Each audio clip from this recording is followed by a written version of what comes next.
Hey engineers, hope you guys are doing well. Welcome to week 5. This is our first video of the week, and I just want to say I'm seeing some really fantastic work out there. I hope all this IJK stuff is making sense to you. It looks like you're using it very well, so well done. We're actually going to start today with a little bit of a different tack, just for maybe the first 10 minutes or so, and I want you to go and get yourself a Bible. Okay, if you don't have one nearby for your Bible class, go and grab it, pause the video, go get it. But I want to start us off today with what I will call a philosophy, or maybe alternatively, a theology of engineering. And I want to go over this with you because I get kind of excited about this class that I teach, about this academy that I run, about the things that I learned and how I can pass them on to you. And my excitement stems from something far deeper than just, the fact that technology can be kind of cool. Okay, we know that sometimes it is cool, sometimes it gets in the way, sometimes it helps us, but it's always kind of fun. But it's way, way, way more than that. And I always say that if you're just doing this engineering stuff because technology is fun for the sake of technology, then you have missed the boat. So let me give you 3 big things that I think it is crucial to this discussion of why we're doing this, what's the point, what's happening here. Let me do it for you like this. I'm gonna say there are 3 big scriptural commandments out there. I want you to start by let's say in the blue corner. We're going to do Genesis chapter 1 verse 28. Okay, right there on probably the very, very first page of your Bible. I'm reading from the New King James Version.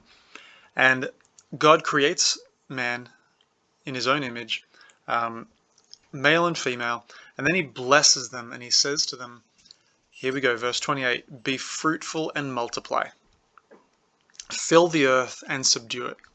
Have dominion over the fish of the sea, over the birds of the air, and over every living thing that moves on the earth.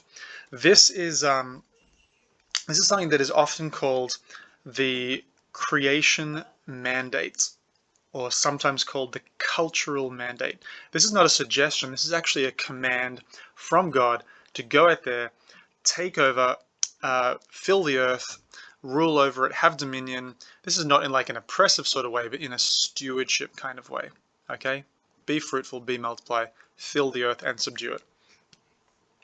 The second big thing I want to draw your attention to is what we call the greatest commandments. And this comes from a time when someone asked Jesus, what is the greatest commandment? Like, what should we be doing? What's it all about? And one version of this is in Luke chapter 10, verse 27. You can jump to that. Jesus said, you shall love the Lord your God with all your heart, with all your soul, with all your strength, and with all your mind. He was taking that right out of the book of Deuteronomy. And then also he tacks on, still in verse 27, and love your neighbor as yourself. Okay, so these are the greatest commandments. They come as a pair, Jesus says, they come as a set. Commandments. So I'll put commandments to love the Lord with everything you are and to love your neighbor as yourself. Okay, this is what we ought to be about. And the third one, in the red corner, is what we call the Great Commission. And so I will go back to Matthew chapter 28, okay, the very end of the book of Matthew, the last chapter. Matthew 28, 19, and, Matthew 28, verses 19 and 20. Jesus says, go therefore and make disciples of all the nations, baptizing them in the name of the Father, the Son, and the Holy Spirit, teaching them to observe everything I've commanded you. Okay, this is called, once again, the Great Commission. So I should spell that correctly for you. The Great Commission. Okay, so we have the creation mandate, which was given right at the start. We have the greatest commandments, where Jesus summarizes what all the law and the prophets and everything is all about. And then we have the Great Commission, which where Jesus gives his followers a mission to carry forward. Now, these three things are all very complementary. They don't overrule each other. They don't negate each other. They all are standing. When he gave us the creation mandate, that was never retracted. When he gave us the greatest commandments, to love God and love people, that's just obvious. That stands for all time. Then the Great Commission was added on there at the end, now that Jesus had given them the revelation of who he was.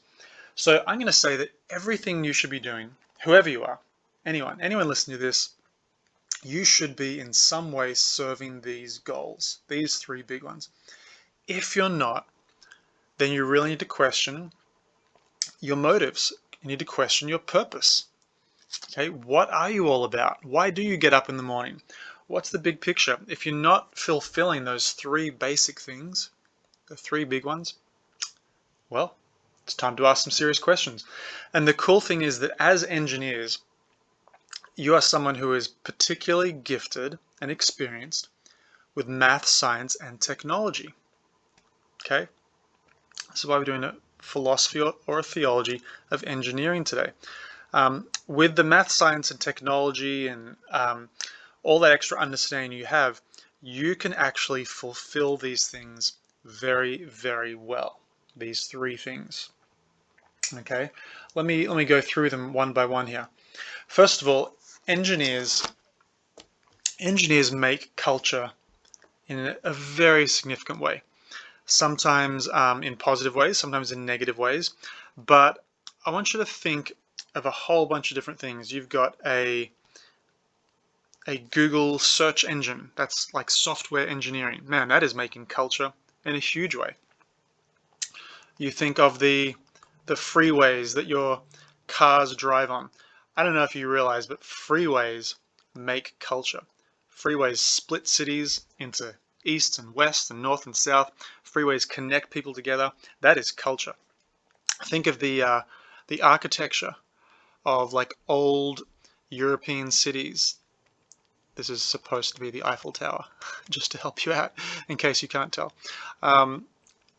Okay, all those like old churches and cities and rivers and canals all through Europe.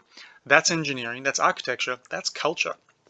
Even I'm listening to a history book right now, and the railroads that were built all across America just exploded at like the end of the 1800s, early 1900s, and they changed the face of how people did things. And it was because of engineering, science, technology. When it comes to the greatest commandment in the green, you can love others as yourselves. You can love others as yourself in very, very particular ways. Okay, think of building somebody a prosthetic limb to replace something lost in an injury or something they were never born with. That is a way to show love to someone. You think of all the many projects that go on, quite rightly, in countries all around the world, in like Asia and Africa in particular, to bring clean drinking water to people who don't have any. It's engineers who do that. Okay, petroleum refineries. Whatever you may think about petroleum, for good or for bad, that's a petroleum refinery. You know, like one of those ones out on the water. They have been the backbone. That was a big drop of oil, by the way. They've been the backbone of bringing productivity, bringing energy in very, very efficient ways all around, so that people can live their lives, care for their families, have jobs, have money. Engineers build houses for people to live in, okay, of all different sorts.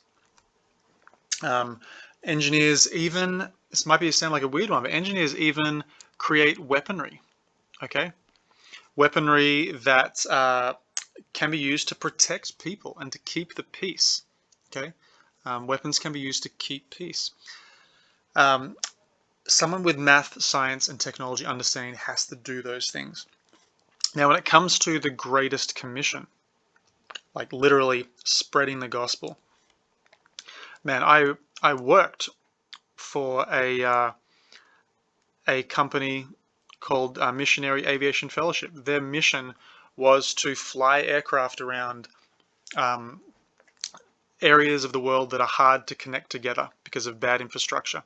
They do it in Africa, Asia, the Caribbean, South America in particular, and that's their whole thing. You've got apps like Planning Center. I don't know if anyone's ever used that, anyone who does any church volunteering, but that is a way to coordinate people to share the gospel. Think of telecommunications. There's some telephone poles there for you. Those have been used very successfully to bring the gospel to people all around the world. Even the printing press. What does a printing press look like? Gosh, I actually don't know how I think of it, but I'm betting there's two great big plates and some big like clamps and screws and things, and then it all comes together and you print stuff. The printing press was first used in a huge way to print the Bible and to share it widely with people. Aside from engineering technology developments, that wouldn't have happened. We'd still be writing everything out by hand. So all this is just a quick little intro of ideas. I'm going to give some more thoughts in the second video this week, but this is why engineering excites me. God has given these three huge mandates or instructions to people in general, and then also specifically to his people with the Great Commission. And engineering technology help us to accomplish these things. Feel free to include some comments on this in your discussion post this week. In fact, I would love it if you would, unless you have any technical questions about what I'm about to teach you, if you've got any thoughts or comments to follow up on that, please share them. That would be awesome. All right, let's keep on going here and bring it back to the physics that we have been doing. I've got a lot of little topics for you today, but they're kind of like a little bit random, but they're all to do with forces, okay? The first such little random topic is the idea of internal versus external forces. And some of you have even made comments about this in the preceding weeks. So let me clarify a little bit, although I'm not going to go into much detail at all. So first of all, think of a simple case, let's say a piece of rope. Okay, it's a piece of ordinary rope, and there's the frayed ends right there, and we are pulling on that rope with tension. Let's call it capital T for tension. Now notice when it comes to ropes, ropes have to be in tension. Ropes cannot resist the opposite, which is called compression. This is pretty normal. This is like a tug of war between two people. Notice also that I have used the same letter T in both arrows, and that they point the exact opposite direction. When you pull on a rope in tension, you have to have the exact same force at both ends. Okay, if it's a static situation. Okay, if the sum of all forces equals 0. That's how it cancels out. But if you were to take an imaginary look at the inside of this rope, and if you could ask those rope fibers what they are feeling, here's that same half a rope cut. Let me just separate the two. Well, you'd still have those tension forces on the ends. That doesn't change just because we're looking inside the rope. But if you could ask these rope fibers what they're feeling, they also would be feeling, yeah, I just had to put them away from each other a little bit here, just so the same arrows could be there. Those internal fibers are also feeling that exact same force. That is an internal force. It's not something happening to it from outside the system. It's being caused because of those tension forces. But those external tension forces, they set up internal forces. Now, you can't see them, but they're very, very real. if the internal tension forces here become too great, then the basic thing that happens is that it just breaks. Okay, that's what happens when a rope breaks. The internal tension force has gotten too much for the fibers and it snaps. Okay, so really, really, really important. Here's another another sort of example for you. You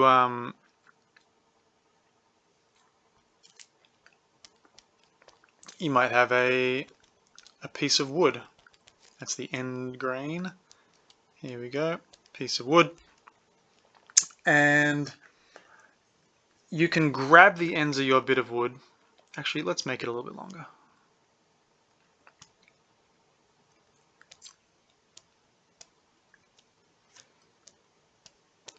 Okay, so you grab the ends of your bit of wood, and if you like twist them with some moments, like imagine grabbing the ends and like kind of twisting this as though you're trying to bend it and snap it. Well, when you do that, again, if you could kind of like take a cross section, like a slice through, and look at what is happening in that twisting, bending action is actually creating tension and compression forces inside. Okay, these are internal forces that get created because you're twisting on it. And again, if those internal forces become too much, just like with the rope, then it will break. Okay, so we in this course are generally going to focus on external forces. Okay, you'll see the vast majority of things we look at is just all external. But I did want to just circle back and describe a little more what we meant by internal forces, because they are very real. And studying internal forces, that's more what we call mechanics of materials. Now, usually in this course, I'd be teaching more about mechanics of materials, just because we're kind of modifying the curriculum for all the COVID-19 stuff. We are not going to do that. We're just focusing on statics, but how materials behave when they break, how much internal force they can handle, that's all mechanics of materials. And a couple more points.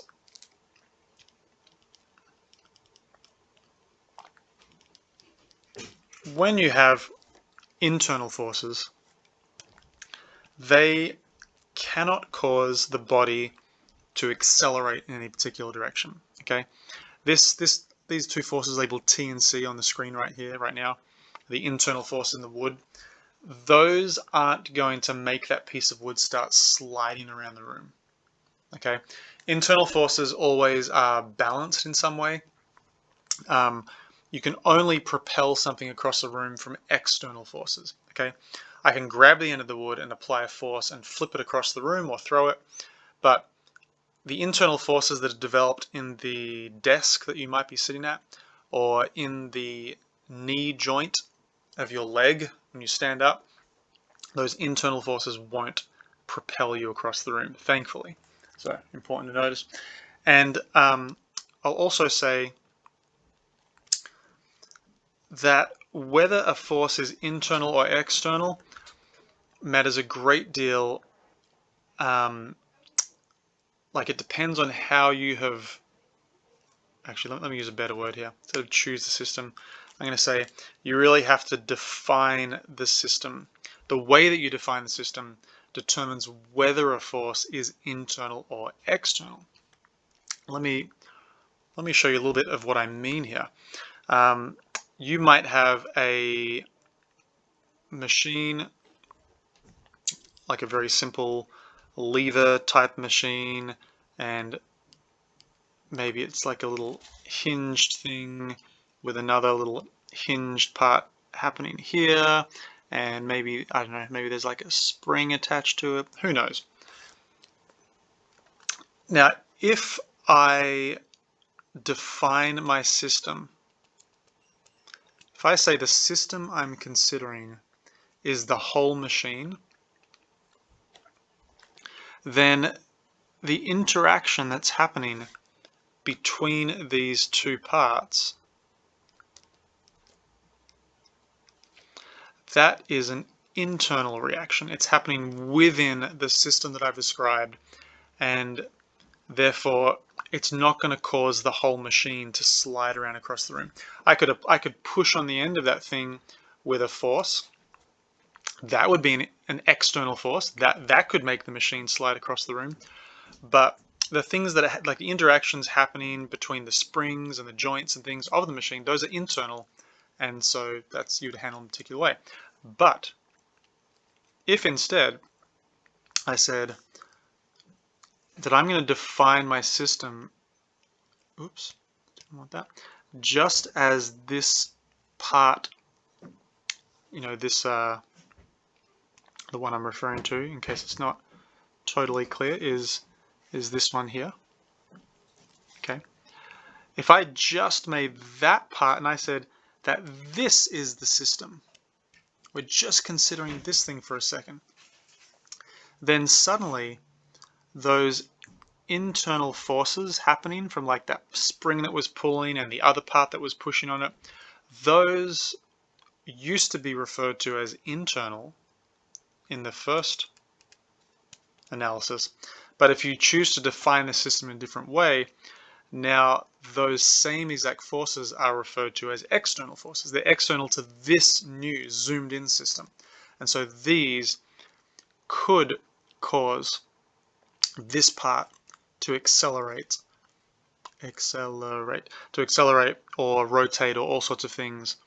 So I realize I just got a little bit complex there, but that's just some of the description about how the difference between external and internal depends on how you define the system. Okay, so if you hear me say that phrase from now on, that we're going to define the system in this way, it means we're choosing carefully what to include and what not to include. It's all about, you know, what is our particular focus, what's the purpose of our analysis. Okay. Keeping on going. Let's see. Let's go across to here.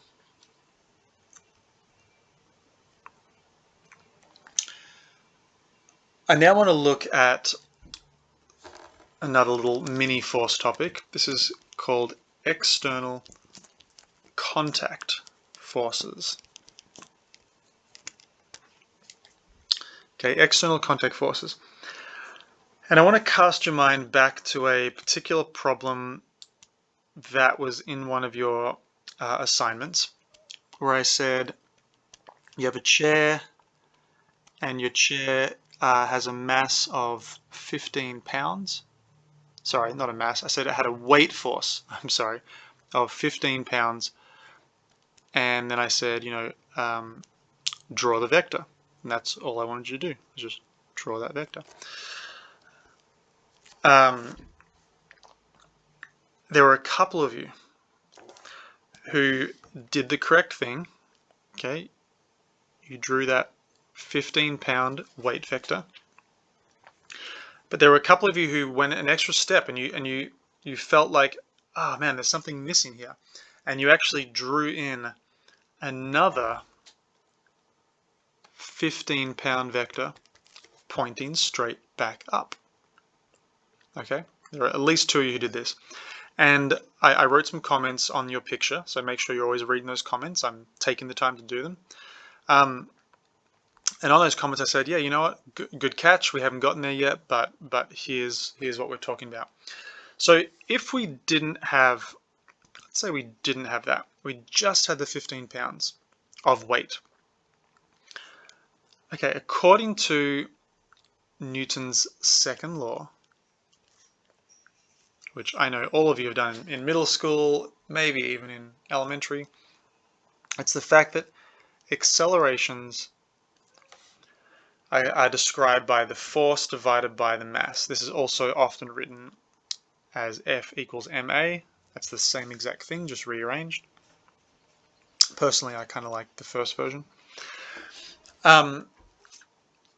If you took this 15-pound force and you divided it by the mass of the chair, you would get some kind of acceleration. Okay? Any unbalanced force always causes an acceleration. That's another more general way to say Newton's second law.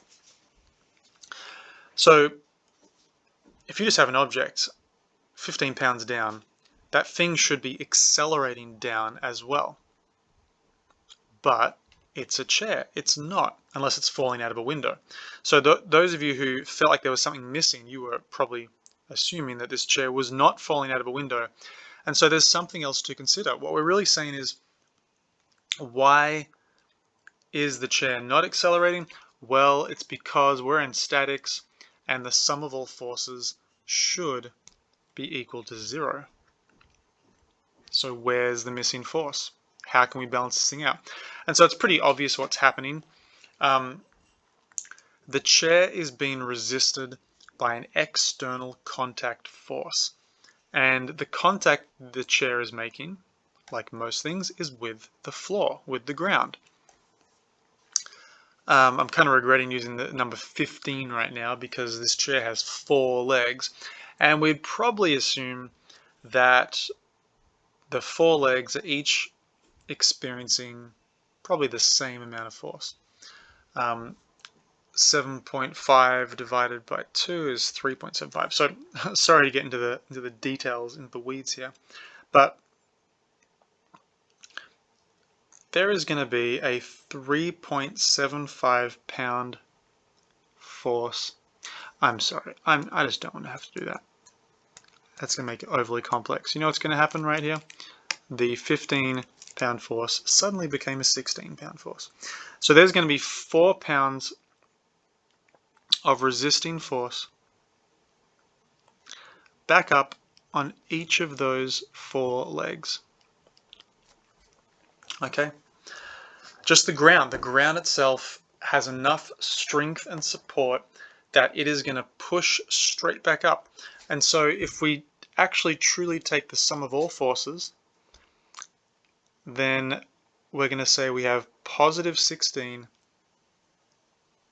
Oh, actually, no, let's do negative 16.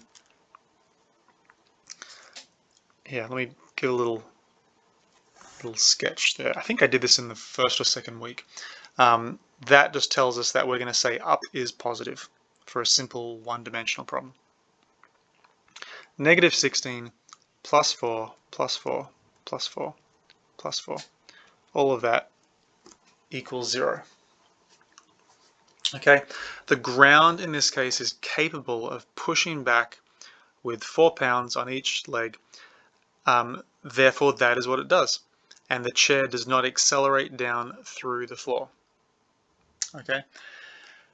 And these contact forces, they're kind of magical, these external contact forces. They always rise to the occasion. They always provide exactly what is needed to resist whatever is happening. Okay. If someone puts a weight on the chair, okay, and that now is, an extra 20 pounds, okay, yeah, different situation. Sum of all forces, up is positive. We would now have negative 16, negative 20, and then what are those forces going to be? Well, they're going to be 9 pounds each.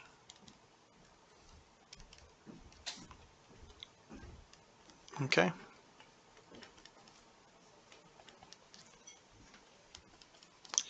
All pushing back up to perfectly make it balance out to 0. Now, of course, with a ground contact force, an external contact force, you would get to a point where you would be putting 100 pounds on the chair, 1,000 pounds, 2,000 pounds, and at some point, the floor won't be able to push up with enough force to resist it and keep it at 0. At that point, the downwards forces would win the tug of war, and the chair would accelerate down through the floor. That is what happens when the floor has broken.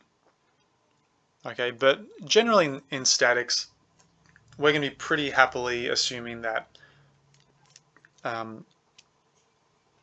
forces are equal to 0, all is well, no one's falling through floors. That's outside of the realm of statics if we don't have that. Okay, so yeah, here's another really simple example.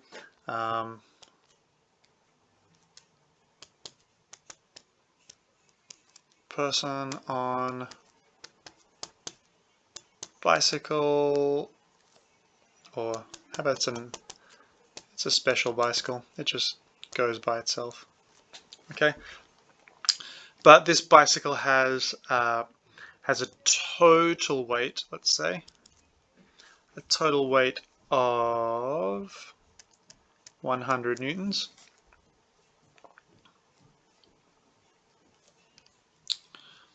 Well, we would probably assume that because the sum of all forces is 0, it's a statics problem. We know the thing is not accelerating down into the ground. It's also not jumping up off the ground, by the way. Well, we can actually let me do it as a problem, because sometimes they do get a little more complex. We could say, you know, what is the, let's use R for resistance. Let's say that they are both the same. We could say what is the situation here? Well, we have we know that it's going to be 0. We know that we have negative 100 in the weight, and then we have those two resistance forces both pointing up. We don't really have to do too much algebra here. I'm taking things really step by step. You obviously saw where that was going, but for more complex situations, you might be glad of setting up those equations. We know that our resistance force is going to be 50 newtons. Okay, simple ground contact situations. So look out for those. They're very normal. They happen all the time. Those should be some of the very first things you consider. Weight, I think, is the first force that you should always be looking for, because everything has weight, always does, and it always affects what's happening. And then contact forces are a close second. And one more thing I will say, actually, before I go to the last little mini topic for today. Ground contact forces, they are always perpendicular to the surface. Okay, very important. Always perpendicular surface. So if this bicycle is on a flat road, then that resistance force R is pointing up straight, perpendicular here. Like here's the roadway. Okay, so those resistance forces are perpendicular. Look, there's my right angle sign. Always how it works. Even for more complex situations, like you can have a well, that'd be a little bit steep actually. Let me retry that. Here's your classic physics crate. Okay, there's always crates sliding around the place in physics. We don't really know why, but there are. And this crate is on what we call an inclined plane. The contact force for that crate that is responding back to all the different things that are happening. I won't draw all things that are happening yet, but that contact force is going to be like this. Okay, that's the force of resistance. See, it's perpendicular to that blue inclined plane. Okay, really important. Always perpendicular to the surface. I'm not going to be giving very complex examples, especially for 9th and 10th graders, but yeah, make sure you have that written down clearly in your notes, please. Okay, the last thing that we're going to tackle today is friction. Okay, friction is strongly related to the idea of the contact force, the external contact force. the ground contact force. And friction asks questions like this. Let's see. I'm going to do a slightly quicker, simpler version of my chair. Friction says that, okay, we know that the chair has, it wasn't very vertical, sorry about that. We know the chair has a weight force of 16 pounds. We know that that has been resisted by, here, I'm just going to add them together so that it looks like it works out. Hope this makes sense. I'm putting the two front legs together to make 8, the two back legs together to make 8, just because it's a 2D picture. So this is all good. Right now, sum of all forces are 0. Statics problem. But what about when someone comes along and pushes sideways on the chair? Even just a little bit. Maybe it's like 1 pound, which is not a lot, but is something. Does that chair start to move? Well, kind of depends. Let's lock this in. Let's say that this is true, that it is a statics problem. Sum of all forces does equal 0. Okay, because that's what we're doing this year. The chair absolutely could move if you push hard enough, but let's say that it doesn't. You can push sideways on an object. You can push sideways on your desk. You can push sideways on a house, and it doesn't start sliding across the floor or across the ground. Why not? Well, it's because of this thing that I've written at the top of the page, friction. Okay, there is a friction that develops when you have contact. Friction can be a little, it can be a lot, but it's actually reasonably well understood how friction works, and of course it gets developed at that point of contact. Now the friction force also, I already said that the contact force is always perpendicular, but the friction force is always parallel to the surface. Okay, the exact opposite. It's always parallel. So you can imagine this chair is on a flat floor. So our friction forces are going to be here and here. They are parallel, they are horizontal in this case. And I think that you can work out pretty easily what they are going to be. If they're going to balance out that 1 pound of pushing force, then these, I'll use a half. These will be half a pound each. Because then once again, the sum of all force will equal 0. And we can show this actually, we could show this in 2 ways here. We kind of need 2 equations. I would do it like this.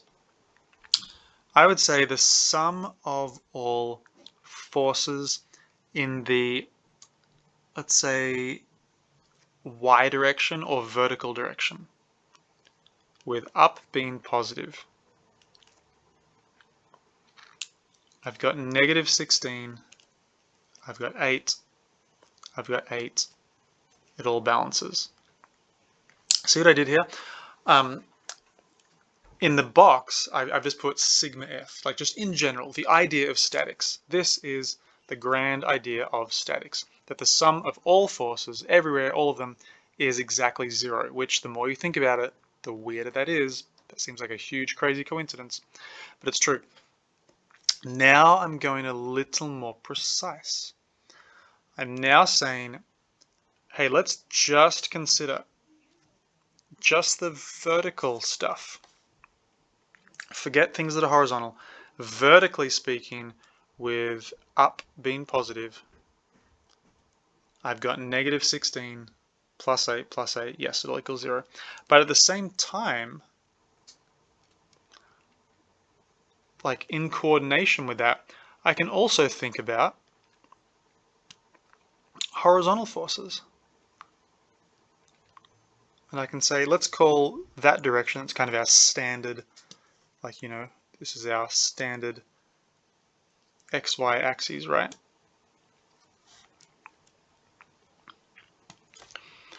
Horizontally speaking, I've got 1 pound of force in the positive direction. That's the original pushing. Then I've got -1/2 and -1/2. That's the friction on the two legs. It still equals 0. So both these two equations now, this is the more rigorous, like the more precise version of the sigma notation. I'm saying you've got vertical sums to take account of, and you've got horizontal sums to take account of, and both of them together kind of lead back into the general idea that, oh yeah, don't worry about it, all forces everywhere are cancelled. If you can prove that all horizontal forces are cancelled and that all vertical forces are cancelled, then logically you have proved that all forces are cancelled. Okay? So, friction can develop. Friction is always parallel to the surface. Friction happens at points of contact. Friction, kind of like the ground contact force, friction will, you know, I don't know how I'll say it, it'll kind of like rise to meet the occasion. So like if I press with 1 pound of force, 1 pound of friction will be developed in response to that. If I push with 2 pounds of force, 2 pounds of friction will be developed to rise to meet that occasion. Now, if I keep pushing harder and harder and harder, then at some point the friction won't be able to be developed. You just exceed what can possibly happen. And that's when it starts to slide. It's really no different than when if you load the chair more and more and more and more and more, eventually the floor can't resist it, you fall through the floor. It's kind of scary. If you push sideways more and more and more and more, eventually the friction can't cope and it starts to slide across the room. Not as scary. More fun, actually. Now, friction force is generally going to be much less than those perpendicular contact forces, but the principle is actually still the same. Now, we have a cool little formula that we use for this, and this particular way of understanding friction is, it has a particular name given to it, and I always get the spelling of this correct. Sorry, incorrect, but so I just actually double checked it. This is called Coulomb friction. This particular law I'm about to show you. And Coulomb friction is named after Mr. Coulomb, a famous scientist. You run into his name in a lot of particle physics and chemistry and stuff like that. Coulombs Law, some electrical stuff. His friction law goes like this. It says the force of friction. That's how you read that. That's F subscript FR. The force of friction is equal to mu, that's mu, okay, times N, the normal force. So let me write down again for you what these things are. FFR is the force of friction. Mu, this is the lowercase Greek letter M, M for Mary. Mu is what we call, so you say it like that. Mu is the coefficient of friction. And then capital N is the normal force. The word normal just means perpendicular. It's that contact force that I already mentioned, okay? Measured in newtons or pounds, if you're in metric or US customary. It's just that perpendicular force. And the word normal is a very common word to use in physics and science, especially in three-dimensional situations. We tend to use the word normal a whole lot instead of the word perpendicular. Perpendicular is kind of more of a 2D word. Normal is more of a 3D kind of word. Okay. Now, okay, that mu term, let me come back to that. The coefficient of friction is a number which doesn't have any dimensions. Okay, it is actually what we call, strangely, it is a dimensionless number.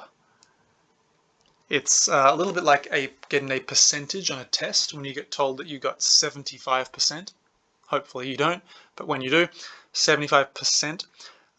It's not 75 bananas, 75 feet, 75 cubic meters. You actually got 0.75. Okay, that's a dimensionless number. So mu is kind of like that. Mu is sort of like saying that the force of friction is actually, yeah, I could even write this down. The force of friction is basically a percentage of the contact force, N, the normal force.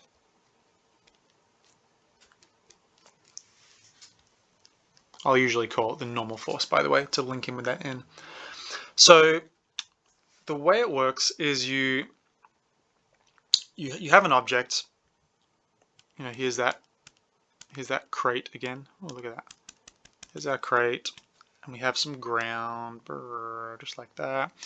And a scientist will run a quick experiment, an engineer will run a quick experiment, and they will find out that for crates on concrete, and actually we'll probably even go further and say for a crate on dry concrete, a wooden crate, you know, you've got to actually be very specific, because if it's a plastic crate, it's different. A wooden crates on dry concrete have a mu value of whatever it might be, 0.6. The number is usually less than 1, by the way. It doesn't have to be, but it's usually less than 1. Usually in the range of like 0.2 to 0.7 for, like, you know, average everyday materials. But it can be anything. What this means is that if you start pushing on the crate, the maximum friction that can be developed is 60%. Oops, sorry about that. Maximum friction that can be developed is 60%. That's what the 0.6 means, 60% of the normal force. So let's get into this. Let's say the crate has a weight of 100 newtons. Okay, that's easy, should be easy. Well, that must mean that since the thing is not accelerating up or down, sum of all forces vertically is 0, that means the normal contact force must also be 100 newtons. Okay, it's pushing back up. Everything cancels in the vertical. So that means that the maximum, and let me actually emphasize this. This is the maximum friction force that could happen. It doesn't mean that it's necessarily there. It means this is the most that could happen. The max friction force that could happen in this case would be mu times n. Okay, would be 0.6 times 100, would be 60 newtons. So this means that a person can come along and they can push on the side of this thing. Let's say they push with force P, P for push. They push and push and push, and if they are pushing with 30 newtons, then 30 newtons of friction force, of Coulomb friction force, can very happily happen. It'll resist, and all, whoa, that didn't work. All forces, sum of all forces will be 0. Nothing moves. The person pushing might push with 50 newtons. I'm going to draw the arrow, it gets a little longer. Well, all is well. The crate can resist 50 newtons, and it will. Nothing will start sliding. Okay? Because this is the maximum friction force that can develop. If a person now pushes with 61 newtons, well, the max friction force that can develop, 0.6 times 100, 60, it'll do that. It'll give you its best. But its best will not be good enough. And while the sum of all forces vertically will be 0, the sum of all forces horizontally now is no longer 0. It's actually now 1 Newton. Okay, it's like 61 minus 60. We're left with 1 Newton left over. And so then, what do you think happens? The crate will start to slide. Okay, it'll start to slide in the direction of the overpowering 61 Newton force. 1 Newton in excess. And then it leaves the realm of statics. That's no longer what we're covering this year. That's now a dynamics problem. We won't go there. So that's why we don't need to go any further with it. But it would start to accelerate. All you need to worry about is what the maximum possible friction force is. It is mu times n, the friction coefficient, times that normal contact force. Now this does get more complex. Again, actually, here, let me go back up. This does get more complex with situations like this, where we've got things at an angle. Okay.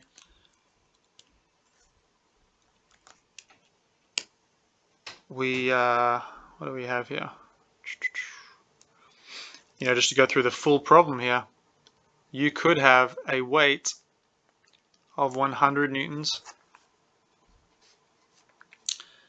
and then you have a normal contact force which is going to be somewhat less than 100 newtons because some of the weight is sliding back down the incline, not pressing into the incline, and then this crate is going to want to slide, but there's going to be some friction resisting it. So like these situations can get pretty complex, and in this case you'd have to know what the angle theta is of the incline to be able to do the trigonometry. 9th and 10th graders, you won't have to worry about this. I don't know if I'll go there with 11th and 12th graders. We might. These are the more complex ones. Most of what we will do is going to be pretty simple situations with flat planes, okay, flat surfaces, weights pressing straight down, and but I would like you to know about this Coulomb force formula and how to calculate it. So there'll be a little bit of questioning on the assignment this week to do with this, and yeah, just watch the video again if you need to. You can ask me questions if you need to. Please, again, on the discussion board, I'd love for you to leave any thoughts that you have about this kind of stuff as well. The creation mandate, the greatest commandments, and the Great Commission, and how engineering just so naturally fits into those categories. And that's part of why I'm so passionate about it. All right, we'll see you guys again in a couple more days. Good luck with it all until then.